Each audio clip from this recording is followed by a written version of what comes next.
Fala aí, publicitário. Meu nome é Igor. Está no ar mais um episódio do podcast do curso de Publicidade e Propaganda da Unimar. Eu sou o Iago e hoje a gente trouxe um convidado mais que especial. Ele que representa a cultura, criatividade e a comunicação dentro da televisão brasileira, diretamente de Jaú, Paulo Soares. Pode se apresentar aí, seja muito bem-vindo. Então, pessoal, e por aí, tudo bem? Igor, Iago, um prazer poder falar com vocês e com toda a galera da Unimar, essa universidade que é reconhecida no país inteiro, forma grandes profissionais, e muito bacana ver como segue concursos na área de comunicação. A vida em sociedade diz muito a respeito da comunicação e tem faltado um olhar profissional, muitas vezes, em diversos locais, Brasil afora. Então, é muito bacana ver a garotada jovem chegando, se formando, se preparando.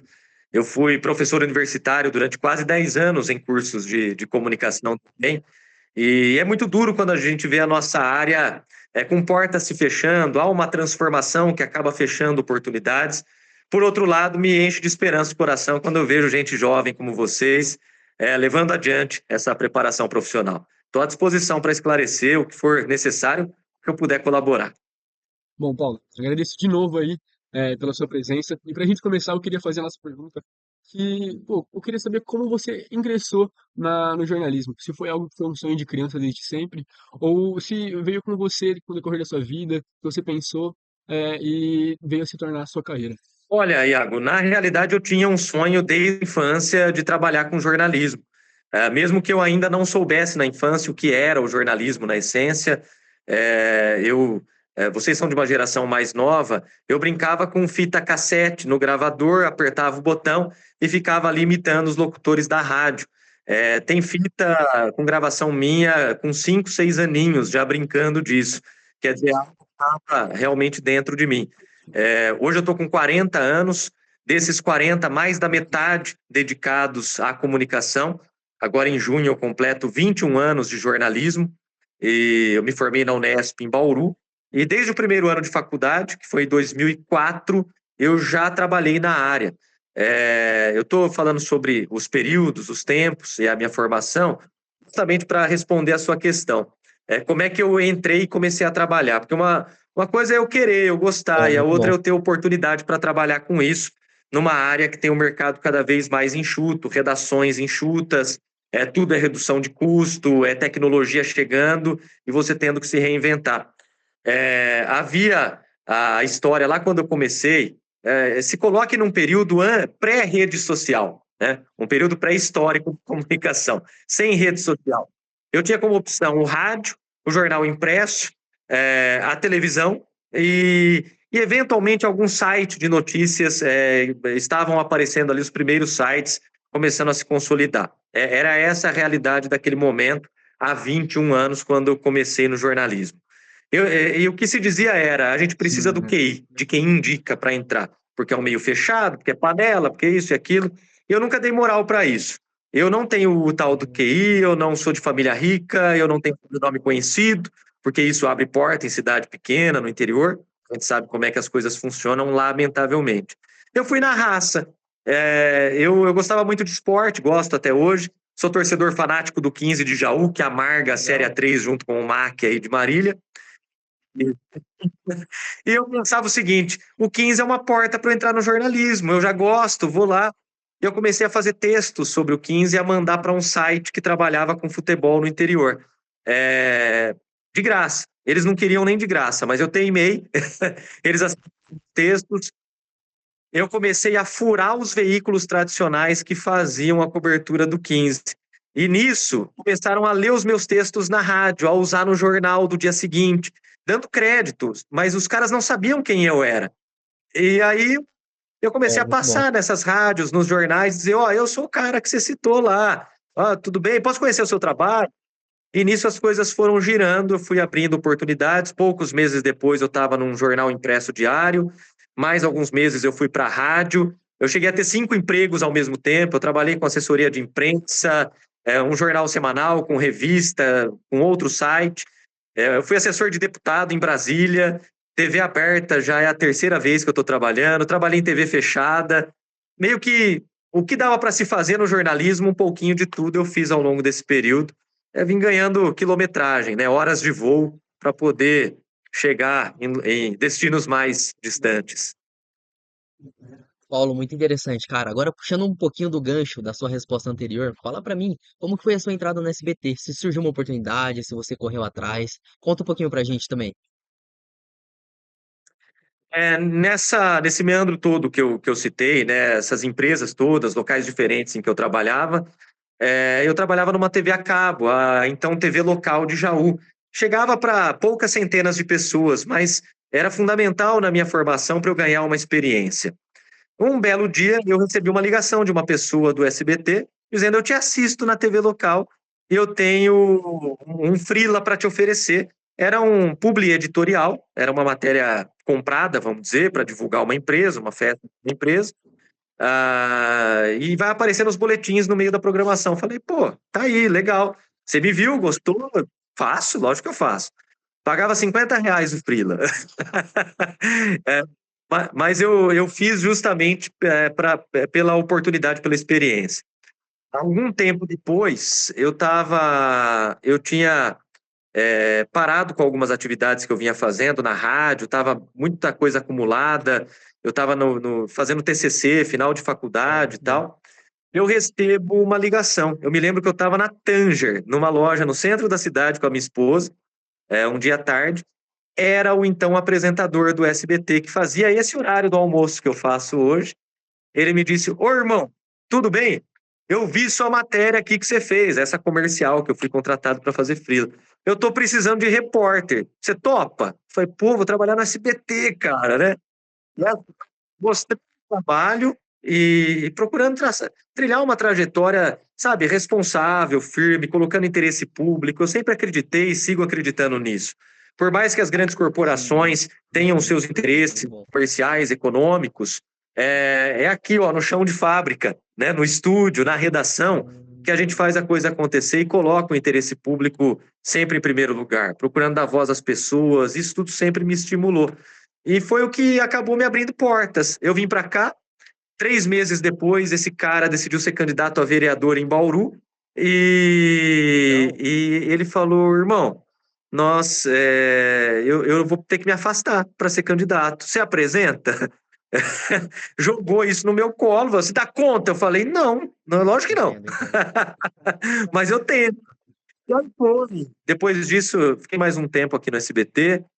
Eu fui para a Record, fiquei 5 anos na Record, cheguei a apresentar o Balanço Geral nas folgas do Rodrigo Moterani, que é até hoje lá o apresentador, é o meu. E aprendi muito na redação lá na Record, apresentei esporte, apresentei vários jornais lá. E saí de lá cansado do jornalismo diário, porque esgota, é um sacerdócio, é uma dedicação muito intensa. Eu virei gestor, fui dirigir a TV Câmara de Jaú, fiquei quase um ano lá, até que surgiu o convite para eu retornar ao SBT e apresentar o telejornal aqui. 2 edições diárias, tem às 7 da manhã, tem 15 para meio-dia, perfil comunitário. Nessa já faz quase uma década, faz mais de 9 anos que eu estou aqui de volta, no SBT. Esse é o resumo. Então, Paulo, aproveitando tudo isso que você falou, eu queria saber de você, se você lembra da sua primeira reportagem, seu primeiro trabalho como jornalista. Se rolou um nervosismo, ou se foi fluido, foi tranquilo. Cara, a minha memória não é das melhores, viu? Eu tenho memória para aquilo para fato. É incrível dizer isso, mas parece que o meu cabeção imenso foi treinado para isso. Eu guardo muito dados. Eu apresentei o jornal até um ano e meio atrás, mais ou menos, sem TP, sem teleprompter, um jornal de 1 hora. Eu não conheço um telejornal no Brasil que se apresente sem TP. É, eu quis assim e a empresa gostou. Um negócio mais artesanal em que eu tinha um roteiro para seguir, mas as cabeças de matéria, os links, as notas, estava tudo aqui. A não ser alguns dados que eu anotava num papel, como o Faustão mandando abraço lá no Domingão, que ele fazia com papel. Exatamente isso. No total improviso, de uma maneira artesanal. Então eu foco nisso e acabo perdendo, às vezes, essa memória de momentos, uma coisa mais antiga. Primeira matéria foi essa, comercial, que eu acabei de citar, foi numa empresa, uma festa junina de uma empresa, eu fiz um boletim informativo. Agora, Bom, muito bom. depois, não vou saber dizer. Eu fiz muita cobertura esportiva, cara. Eu rodei o estado de São Paulo pela TV local de Jaú e pela rádio, cobrindo o jogo do 15. Aí, eu sou tão louco com o negócio do 15 que depois que eu já não saía mais. Aí eu comecei a viajar com a torcida no busão para ver jogo. Mas a primeira matéria, quando eu entrei na SBT, eu não vou conseguir te precisar, não. Tem essa do Freela aí, depois. Foi muito comunitário. Eu sempre foquei muito meu trabalho em história de gente. História de gente é o que comove. Hoje, 20 anos depois, as Sim, pessoas entenderam perfeito, isso nas redes perfeito. sociais. O que é que bomba no Instagram e no Facebook, além de fake news que o pessoal compartilha a torto e direito? Porque ó, a gente vive uma crise de informação, uma epidemia de fake que afeta a política, a saúde, afeta tudo, educação, é uma tormenta. Fora isso, o que é que mobiliza a gente? História de gente. E eu pregava isso Legal. desde lá de trás, eu acho que isso é uma marca do trabalho que a gente realiza já há bastante tempo.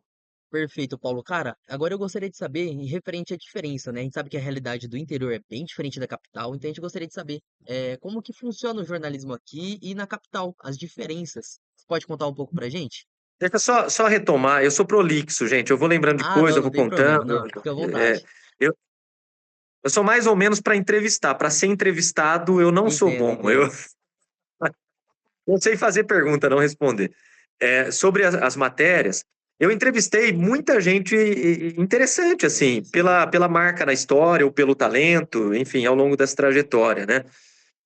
Por exemplo, governadores do estado de São Paulo. O José Serra e o Alckmin eu entrevistei muitas vezes, né?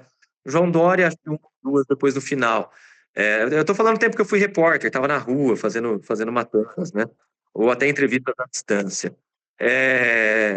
Entrevistei o Lula quando foi presidente lá atrás, no primeiro ou no segundo mandato, acho que no segundo mandato dele, cheguei a entrevistar o Lula ainda enquanto presidente. Não uma entrevista exclusiva, mas eu estive num evento e participei, junto e tal. É, Entrevistei o Quércia, cara, que foi governador de São Paulo lá no final dos anos 80. Imagina, figuras históricas da política. Não estou dizendo, não cabe a mim o julgamento se boas ou más personalidades, mas gente que ocupava cargos Bom, importantes, muito né? bom. As duplas sertanejas todas aí, Bruno e Marrone, Chitãozinho e Chororó, todo mundo praticamente eu tenho uma história para contar com eles. Leonardo e tudo mais. No meio do futebol, pô, também sou São Paulino, nunca escondi de ninguém. Eu poder entrevistar o Rogério Ceni, cara, o maior da história do meu time, é legal. Além de história de gente simples, né, comum, do dia a dia, gente como a gente, que eu adoro retratar. Tem algumas muito emocionantes em que a gente transformou a vida das pessoas a partir de uma entrevista. Vamos lá no que o Igor me perguntou agora, sobre Isso, a sobre a diferença, diferença. Não, não. Você quer que eu recapitule a pergunta? Não, pode ficar à diferença do vontade. jornalismo na capital para o interior, não é isso? Isso. Na essência, é a mesma Perfeito. coisa: é dar voz às pessoas, é cobrar as autoridades, é ser o interlocutor da comunidade. Eu tenho acesso ao prefeito, ao governador, ao presidente, ao ministro, ao secretário, para cobrar a solução do problema. O cidadão muitas vezes não tem, infelizmente, então a gente se torna um interlocutor. O foco no interesse público, claro. Agora, na prática, tem bastante diferença em termos de estrutura. Pô, a redação da SBT em São Paulo, eu já Perfeito. tive na redação da SBT em São Paulo algumas vezes, passei dias lá, e já tive como visitante na época de estudante, ainda na redação da Globo em São Paulo. O jornalismo nos grandes centros, ele foca em pautas mais amplas, né?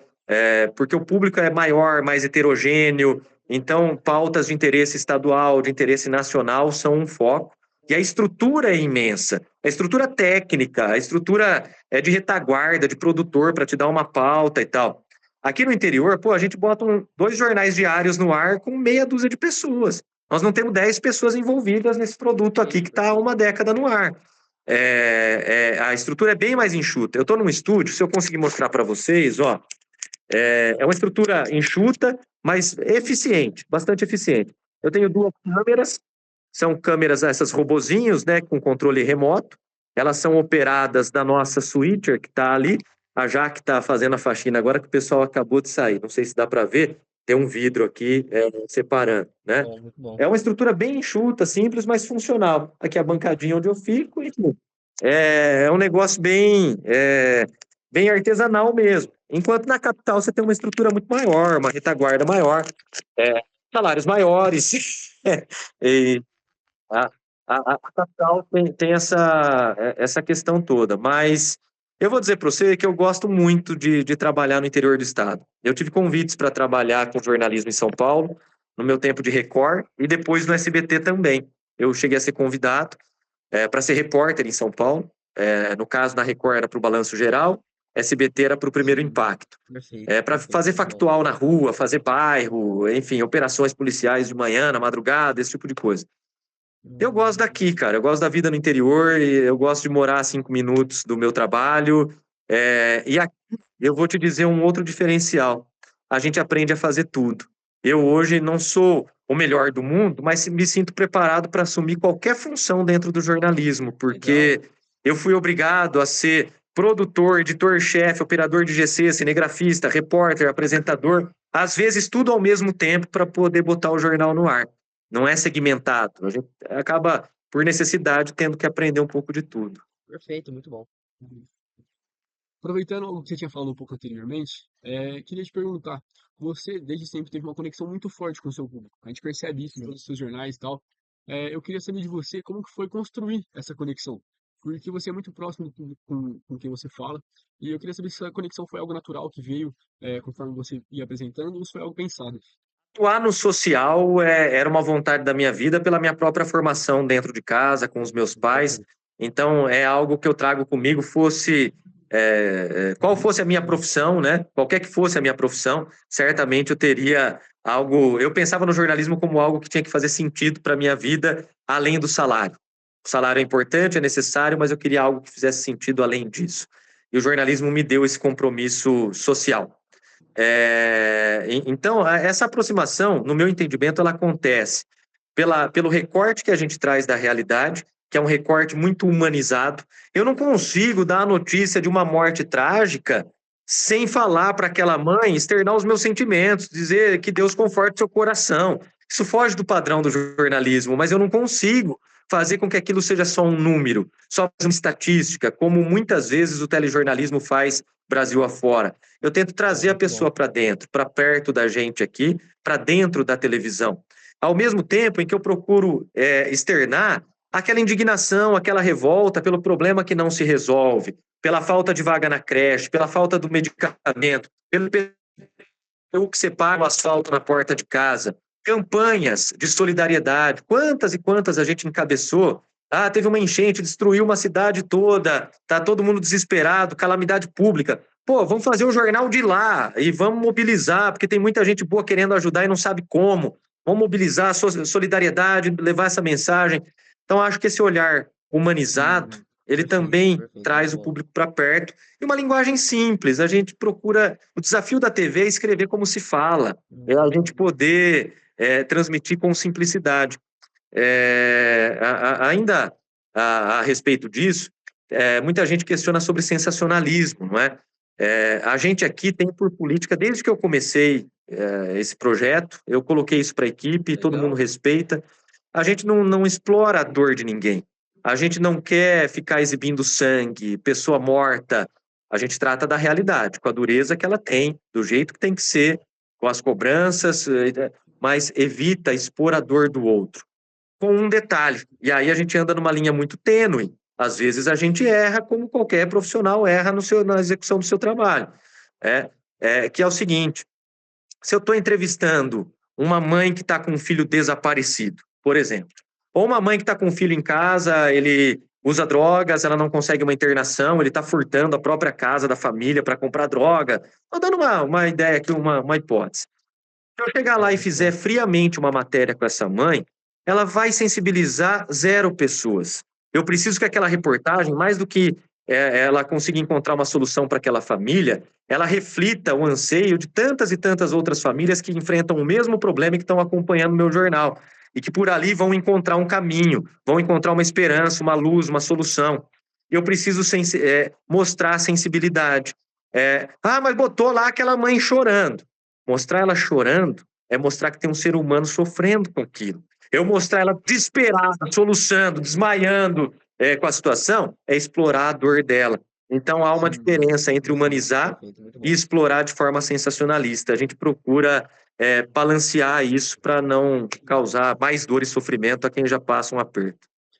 Perfeito, Paulo. Cara, aproveitando o gancho, perguntar pra você, a gente sabe que tem uma marca registrada sua, um dos seus bordões mais conhecidos, que é um abraço do tamanho do interiorzão. Conta pra gente, Paulo, como que nasceu? Do tamanho do nosso Esse é o interiorzão. mais marcante, mas tem vários que foram surgindo ao longo do tempo. Eu vou Cara, dizer para aproveite, vocês que beleza. todos Muito bom. surgiram naturalmente, não teve nada planejado, tá? É algo que Sim, eu sim. falei um dia num jornal e uma editora-chefe, por exemplo, falou: opa, isso é legal. É outra coisa que eu falei um dia e minha esposa, então namorada, na época, estava ouvindo e falou: isso pega, fala de novo amanhã, porque isso vai pegar. Eu gostei. Que o povo começou a falar na rua, que eu nem percebia que eu falava. Tipo, ó, o Abraço do Tamanho do Interiorzão surgiu lá na Record. Eu estava apresentando o Balanço Geral nas férias do Moteran, e a editora-chefe, na hora que eu acabei de falar isso, ela falou: de onde você tirou esse negócio? Não estava no script, né? Eu falei, era a Valéria Bidóia, até acho que ela é de Marília, mas ela vive em Bauru. A Valéria é uma baita profissional, uma larga experiência. E eu falei: Valéria, eu comecei a pensar aqui, eu sou moleque, ainda novo, né, jovem, estou apresentando um jornal para meio interior de São Paulo, nunca calculei isso na minha vida. É do tamanho do Sim, interiorzão, sim. né, e tal. Ah, pô, mas é legal, continua. E foi, até que pegou. Isso aí, o povo me vê na rua e vem, me dá um abraço do tamanho do interiorzão. Eu saio a tomar um chopp, passa alguém e fala: tô interiorzão, não sei o que e tal. Mas existem outros, tipo, eu comecei a falar sem perceber, quando eu estava indignado numa matéria de denúncia e tal. Pô, para que eu vou descer, para! E o povo começou a falar na rua pra mim. "Ah, você. E aí eu falei: "Ainda pegou", então eu repito essas coisas, papo direto e reto, que eu sempre falo, arrepia pra cima, esse é irmão desse, os dois são parceiros do povo, né? Mas o Abraço Interiorzão é a grande marca, realmente dessa trajetória toda. Então, Paulo, só para a gente finalizar aqui agora com chave de ouro, eu queria saber de você a sua opinião sobre a publicidade dentro do jornal, porque a gente sabe, né, que no jornal, ainda mais no interior, tem muito do merchandising. Queria saber a sua Sim. opinião sobre como esses dois canais de comunicação eles conversam entre si. Bom, eu acredito, depois de alguns anos já de rodagem na Perfeito, perfeito. comunicação, É isso mesmo. que é totalmente possível a convivência pacífica, harmoniosa entre a publicidade e o jornalismo. Na realidade, eu acredito, do fundo do meu coração, que a gente está concorrendo para um momento em que nós não teremos mais o curso de jornalismo, em que nós não teremos mais o curso de publicidade e propaganda. A gente vai ter um curso que forma comunicadores, comunicadores multimídia. Eu dei aula durante quase 10 anos e eu vi um curso de jornalismo chegar no auge e depois decair, até pela falta de demanda, não tinha público. A molecada joga lá no Google, vê quanto paga, vê que não tem serviço, vou gastar com isso, perder meu tempo? Não vou. O mercado hoje da comunicação, ele quer profissionais multimídia, profissionais que estejam preparados para todas essas vertentes. Eu me formei no jornalismo, mas se eu não aprender a vender um produto, é nessa tela aqui do meu lado que eu faço merchandising. Mas é jornal e tem merchandising? Tem, e vai Bom, muito continuar bom. tendo, porque alguém tem que pagar a conta. É, senão a conta não fecha. É óbvio que deve-se prezar pela ética, assim como no jornalismo, na publicidade. Vamos ver o que nós vamos anunciar, de que maneira isso vai ser feito. Eu fiz um merchan um tempo atrás e veio um texto para mim que tinha algumas palavras, cara, que não se fala na televisão, que são do nosso dia a dia. Era um produto para melhorar a potência sexual. Então você imagina os termos que às vezes. E aí eu falei: não tem problema, o produto é legalizado, tá tudo certo, vamos fazer a propaganda. Mas eu vou mudar alguns termos. Então eu brincava com o público, falava assim: Sim, né? Perfeito, se na perfeito, hora muito bom. H não tem aquele ânimo todo, tá meio devagar, sabe? Assim, e tentando nas palavras amenizar.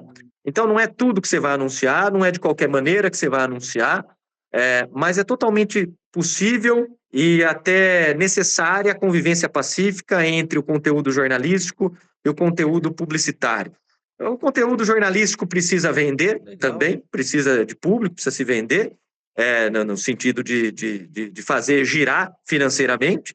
E o conteúdo publicitário, ele tem informação também. Ele não só vende produtos, mas ele traz informação, informação às vezes institucional, de empresas, de prefeituras, de governos e por aí vai. Por que não se conversar pacificamente e fazer acontecer? A realidade é que quem está voando hoje no mercado é o profissional que conseguiu se destacar, por exemplo, nas redes sociais. Ele tem um bom celular para fazer boas imagens, ele tem um olhar bem apurado e treinado, ele sabe fazer a edição no aplicativo que tem, às vezes, gratuito no celular. Ele vai fazer live, se ele tiver um iPhone, ele monta uma switcher tão boa quanto essa que eu Muito bom. tenho aqui dentro do celular dele. Ele aprende a gravar, editar, se comunicar, falando, ele aprende a vender produto, a linguagem publicitária, a formação desse profissional, porque esse profissional está se formando pela prática, de forma empírica.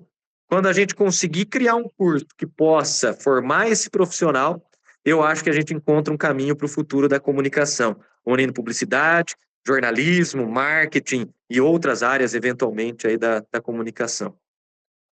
Paulo, foi uma honra conversar com você, poder te entrevistar. Infelizmente, a gente não conseguiu se encontrar pessoalmente, mas só de ter essa troca de informações, essa troca de ideia com você, cara, pra gente é muito importante. Espero que você tenha gostado. Pessoal, siga o Paulo nas redes sociais aqui, tá? Iago, quer falar alguma coisa? Então, eu queria falar que é uma honra estar te entrevistando, porque, pô, minha família e eu, desde sempre, assistindo SBT, ouvindo, né, o tal do bordão, abraço do tamanho do nosso interiorzão, pô, desde sempre. Então, é algo muito importante para mim, sabe? Por mais que a gente não esteja presencialmente, poder trocar esse papo com você, para mim, é extremamente importante. Uma honra para mim estar participando com vocês, gente. Desejo todo sucesso profissional do mundo para vocês e sigo à disposição. Ó, nas redes é @Paulo Soares Jornalista, quem quiser pode seguir. Eu não sou um influencer, youtuber, blogueiro, mas de vez em quando eu posto alguma coisinha. E vou terminar com aquele abraço do tamanho do nosso interiorzão. Sucesso para vocês, viu? É isso. Muito obrigado, Paulo. Obrigado, viu?